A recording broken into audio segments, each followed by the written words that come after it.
Dzień dobry. Udało Wam się stworzyć algorytm, który pozwala chronić użytkowników na całym świecie przed cyberprzemocą i przed zachowaniami samobójczymi. Pokrótce, jak on działa i jak udało się go przygotować? Dziękuję za to pytanie.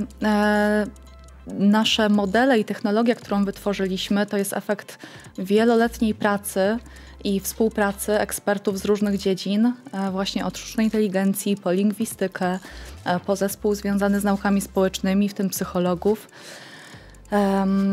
I wytworzyliśmy takie unikalne podejście, które nazywamy neurosymboliczną sztuczną inteligencją, gdzie łączymy wielkie modele językowe, uczenie właśnie statystyczne na podstawie danych z wnioskowaniem symbolicznym, gdzie wykorzystujemy wiedzę ekspertów, właśnie w tym psychologów na przykład, co do tego, czym na przykład atak może być, prawda?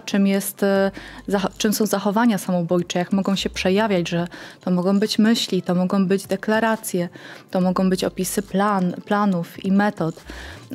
Także całą tą wiedzę my wykorzystujemy, żeby nauczyć taki system, algorytm tego, czym dane zjawisko w ogóle jest. I dlaczego też w ogóle takie podejście? Dlaczego nie na przykład tylko wielkie modele językowe?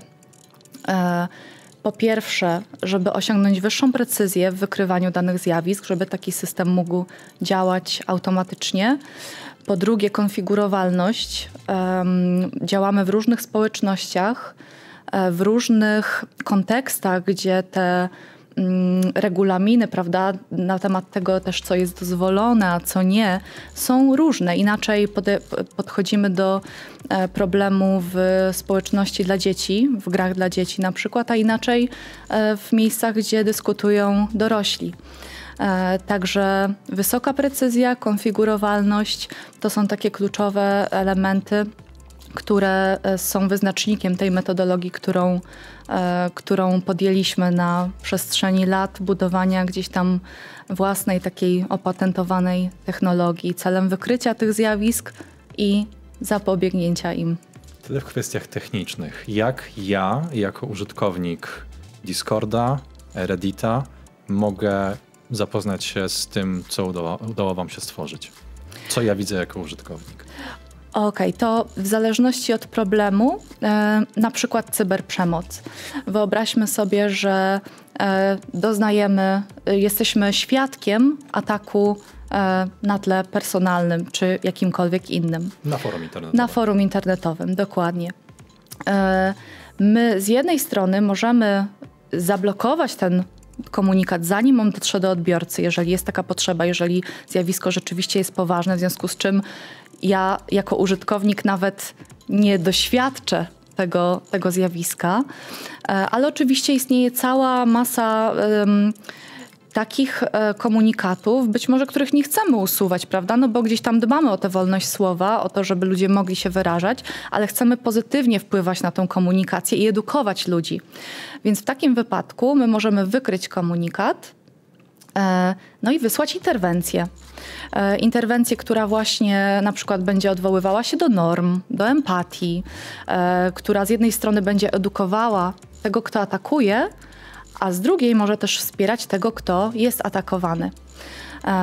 Także tak wygląda to w przypadku cyberprzemocy, czyli z jednej strony wykrycie, usunięcie, jeżeli jest taka potrzeba, jeżeli to jest poważne zagrożenie, albo edukacja. Bardzo często edukacja też jest przy zablokowaniu komunikatu, żeby gdzieś tam modelować cały czas tę dyskusję i zwracać uwagę na to, jakie normy obowiązują w danej społeczności. W przypadku zachowań samobójczych, jeżeli ktoś napisze, że doświadcza myśli albo deklaruje, że planuje taką próbę, my wykrywamy ten komunikat i docieramy do użytkownika z interwencją pomocową w ramach wiadomości prywatnej. I tutaj wspieramy taką osobę, łączymy ją z materiałami samopomocowymi oraz z liniami pomocowymi, które działają na całym świecie. Plus jest oczywiście za tą interwencją zespół ekspertów, do którego można się zwrócić w razie pytań, wątpliwości czy jakichś barier związanych z tym, żeby do specjalisty się odezwać. W tym pierwszym przypadku, czyli cyberprzemocy, W prelekcji słyszałem o bocie, którego imię to James. Tak. W jaki sposób on działa i jakie były pierwsze reakcje użytkowników na to, jak zainterweniował w ich i wszedł w ich dyskusję? James był botem, który z jednej strony był wyposażony w model do detekcji ataków personalnych, czyli w ramach dyskusji na Reddicie akurat, w platformie dyskusyjnej, gdzie ludzie rozmawiają na tematy wszelakie, James skanował wszelkie pojawiające się tam komentarze i w przypadku pojawienia się ataku personalnego on reagował. Reagował przy użyciu 3 takich interwencji zaprojektowanych w oparciu o badania psychologiczne, odwołujące się m.in. do normy, do tego, jaka norma obowiązuje w ramach danej społeczności, albo jaka norma jest pożądana, albo do empatii. No i kiedy James interweniował tam po raz pierwszy w ramach jednego z subredditów, czyli takich wspólnot, które zrzeszały ludzi wokół danego tematu. Na początku to akurat była społeczność, która była wyjątkowo zradykalizowana. Tam ten odsetek ataków był dosyć wysoki. No i kiedy ten James tam się pojawił, jego język był taki bardzo wypełniony dobrocią. On zwracał uwagę na to, żebyśmy zwracali się do siebie z szacunkiem, prawda? Odwoływał się do różnych wartości, cnót. Ludzie traktowali go jako trochę takiego wyrzutka, jakiegoś wroga, który tutaj nie bierze udziału merytorycznie w dyskusji, tylko zwraca nam uwagę, prawda? Więc na początku zaobserwowaliśmy nawet ataki, które były kierowane w kierunku Jamesa. Po jakimś tygodniu bądź 2 sytuacja drastycznie się zmieniła. Znaczy drastycznie, może nie drastycznie, to był proces, prawda? Ludzie oswajali się z tym, że ktoś taki się pojawił, że zwraca nam uwagę i zobaczyli, że oswoili się z jego reakcjami, zaczęli je akceptować, a potem wręcz wspierać. Pojawiły się słowa podziękowania, takiego docenienia tego, że ktoś zwraca uwagę na ten język, na to, że możemy dyskutować inaczej, możemy raczej trzymać się argumentów, a nie atakować ad personam i że dyskusja wtedy ma inną zupełnie dynamikę. Co więcej, niektórzy też zaczęli interweniować, zwracać innym uwagę. Także to pokazuje, że jednak warto reagować. I lawina ruszyła. Pierwsze niechęci was nie zniechęciły i postanowiliście kontynuować misję Jamesa i efekt był zadowalający. Zdecydowanie. Troszeczkę może dostosowaliśmy jego język, bo na początku on rzeczywiście był chyba może empatyczny.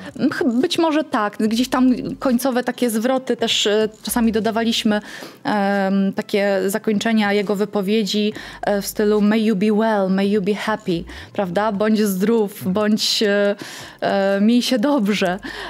Tego typu wypowiedzi gdzieś tam wypolerowaliśmy, żeby on był bardziej wciąż empatyczny, wciąż odwołujący się do norm, wciąż kulturalny, ale być może aż tak nie odstający od języka danej społeczności. Także nie zniechęciliśmy się, tylko obserwowaliśmy, co się wydarzy. Szczególnie, że te ataki były kierowane na niego, prawda? To nie było tak, że ten wzrost nastąpił między użytkownikami, tylko James był celem ataków, a jako, że James był botem, to nie było mu przykro. Jasne. Czy można w takim razie powiedzieć, że wasze AI potrafi wykrywać myśli? Myśli, które są zwerbalizowane i które są przeniesione na jakiś konkretny nośnik. Myśli jako takich, które są w naszych głowach. Tak, miałem na myśli bardziej myśli samobójcze, to znaczy przechodząc już do tej cyberprzemocy, ale do drugiej kwestii, czy potrafi wykrywać myśli pod tym kątem, żeby zapobiegać niepożądanym działaniom? Tak, myśli dokładnie, które ludzie wyrażają otwarcie. To się zdarza coraz częściej. Na Reddicie też są ku temu dedykowane społeczności, gdzie użytkownicy mogą się dzielić swoimi trudnymi przeżyciami, swoim kryzysem, tym, co przeżywają i co jest dla nich trudne. I w momencie, w którym taki użytkownik właśnie opisze, że od pewnego czasu zmagam się z myślami samobójczymi, jest mi trudno, opisuje swoją sytuację życiową, kontekst, bądź też deklaruje, że chce popełnić samobójstwo, być może ma plan, być może ma metodę, a czasami w ekstremalnych sytuacjach jest w trakcie próby. To też się zdarzało na przestrzeni tych 25 000 interwencji, które w zeszłym roku wykonaliśmy. 4 były takie sytuacje, gdzie użytkownik był w trakcie próby i w takich sytuacjach oczywiście nasz zespół reagował natychmiast, wzywając pomoc do danej osoby. Także tak, możemy wykrywać te myśli i też różne inne fazy kryzysu samobójczego. To na zakończenie. Jesteśmy w drugim dniu kongresu o AI i edukacji. Czy któryś z prelegentów, któryś z wykładów okazał się szczególnie inspirujący? Niestety ja nie byłam wczoraj obecna i nie mogłam wziąć udziału z powodu pracy. Dzisiaj dosłownie dzień się zaczął od mojej prelekcji, także jeszcze wszystko przede mną, ale już widzę, że tematyka, która jest poruszana podczas tego kongresu, jest niezmiernie istotna i ważna. Także z chęcią obejrzę sobie i dalsze prelekcje dzisiaj i te wczorajsze online, także bardzo dobrze, że takie wydarzenia się dzieją i że temat jest podejmowany z różnych perspektyw, od różnych stron i myślę, że super, jest to ważne, także na pewno coś będzie inspirującego. Super, bardzo dziękuję. Dzięki bardzo.